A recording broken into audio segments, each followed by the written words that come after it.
Namaste. Welcome back to my channel. आज म तपाईहरुलाई काजलसँग रिलेटेड एउटा टिप्सहरु दिनु गएको छु. कतिजनाको यहाँ काजल बग्छ? प्राय सबैको राइट. सो एक्चुअलीमा के प्रब्लम हो भन्दाखेरि काजल हामीले लगाउने तरिका जुन हुन्छ त्यसमा एउटा दुईटा करेक्सन गर्नुपर्छ. अनि त्यसपछि हेर्नु काजल तपाईहरुको आँखाबाट ट्याक्कै नै सर्दैन. सो यसको लागि म लिनु गएको छु एकदमै सिम्पल साधारण लाइक पेन्सिल आई पेन्सिल, किनकि म चाहन्छु यो सबैजनाले ट्राई गरोस् है. अन्त मलाई कमेन्टमा भन्नुहोस् कि कस्तो लाग्यो तपाईलाई यो टिप्स. सो स्टार्ट गरौँ होला ट्युटोरियल. सो फर्स्टमा के गर्ने भन्दाखेरि यस्तो लुज पाउडर लिने, कुनै पनि पाउडर, लुज पाउडर या कम्प्याक्ट पाउडर छ भने तपाईसँग अलिकति टिस्युमा हाल्ने पाउडरलाई, अन्त ब्रस लिने यस्तो. अन्त यो आँखाको मुनि जहाँ तपाईले काजल लगाउनु लागेको छ त्यहाँ चाहिँ बिस्तारै यो पाउडर लगाउनुहोस्. अगर यो कुरा तपाईहरुले अब यस्तो हुन्छ, कतिजनाले काजल पेन्सिललाई नै लाइनरको रूपमा लगाउँछ हो, उनीहरूलाई लिक्विड भन्दाखेरि पेन्सिल सजिलो लाग्छ भन्छ. सो अगर तपाईले काजल पेन्सिललाई लाइनर जस्तै लगाउन चाहनुहुन्छ भने त्यसको लागि पनि तपाईले यसरी नै बिस्तारै यो लुज पाउडर चारैतिर लगाउनु पर्यो. यो किन गरेको भन्दाखेरि जब हामी मोइस्चराइजरहरु लगाउँछु, आई क्रिम्स, अरु कुराहरु मेकअपसँग रिलेटेड, सो यो एरिया निकै नै स्टिकी हुनेछ हैन, ओइली हुनेछ. अरु मेरो स्किन त सुपर ओइली छ, त्यसले गर्दा त मैले यो लगाउनै पर्छ. सो चारैतिर यसरी लगाउने हो.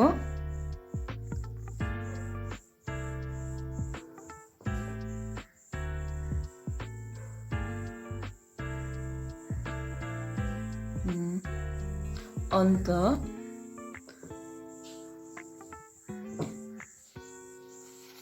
एकदफा चेक गर्नु पर्यो. ठिक छ. म लिनु गएको छु यो मेबेलिन न्युयोर्कको काजल पेन्सिल. अब के गर्ने भन्दाखेरि बिस्तारै बिस्तारै यो वाटर लाइन, अब कतिजनाले वाटर लाइनमा लगाउँछ, कतिजनाले त्यो ल्यास लाइनमा लगाउँछ. तपाईलाई अब कहाँ लगाउनु सुविस्ता हुन्छ त्यही गर्नुहोस्. सो एउटा टिप्स के हो भन्दाखेरि जब पनि काजल लगाउने यसरी सट सट लगाउने होइन, यसलाई बिस्तारै लगाउनु पर्छ. जसरी अब मैले यहाँ आउटर कर्नरबाट स्टार्ट गरेछु त यसरी बिस्तारै बिस्तारै यस्तो गर्ने, मतलब एउटै ठाउँमा 2-3 चोटि चाहिँ यसरी घुमाउने त्यसलाई. त्यसले गर्दा के हुन्छ भने इन्टेन्सिटी मजाले देखिन्छ.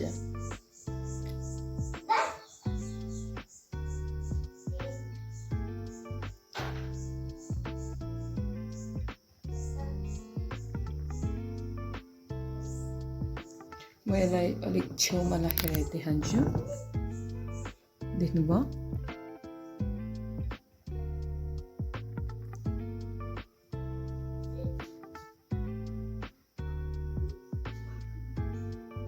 अर्को कुरा टाइट लाइनिङ गर्दाखेरि यहाँ मुनिको यो वाटर लाइनमा भन्दाखेरि यो ल्यास लाइनमा लगाउने.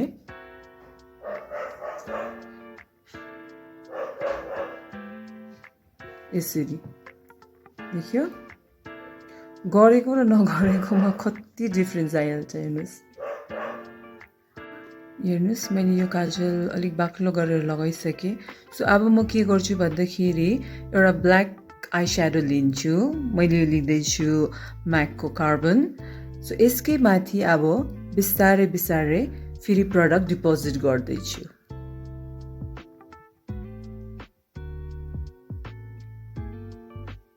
यसले के हुन्छ भन्दाखेरि इन्टेन्सिटी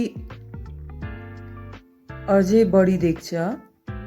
अन्त जुन हाम्रो काजल छ त्यो सर्दैन.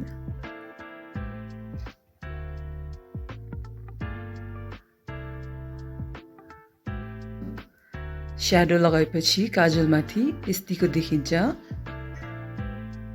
कतिको इन्टेन्स लु हेरिहाल्नुहोस् एउटा आँखा र अर्को आँखा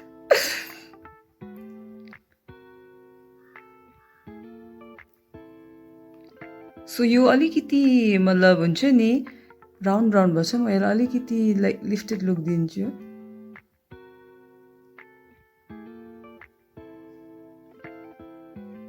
किन मलाई अलिकति हुन्छ नि अलिक लिफ्टेड लुकै मनपर्छ हल्का बेसी होइन हो सो अब लास्ट कुरा छ गर्नुपर्ने के हो भन्दाखेरि अघिको फेरि त्यो ब्रस लिने अन्त पाउडरमा फेरि डिप गर्ने अनि त्यसपछि फेरि यो मुनिको ठाउँलाई बिस्तारै गरेर म्याटिफाई गर्ने त्यसले के हुन्छ भन्दाखेरि अझै लाइक हुन्छ नि त्यो एरियालाई हामीले सुक्खा राखेको छु भने काजलहरू फेरि यसरी बगेर झर्दैन मुनि ओह्रालो हो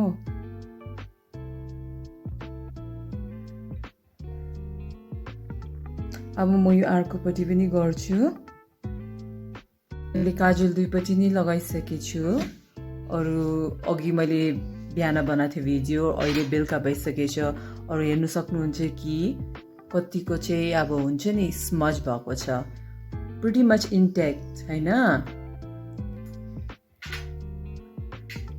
सो म त खुसी छु मेरो यो काजलसँग तपाईहरूले पनि ट्राई गरेर भन्नुहोस् मलाई कस्तो लाग्छ आजको टिचर यति नै thank you so much for watching bye by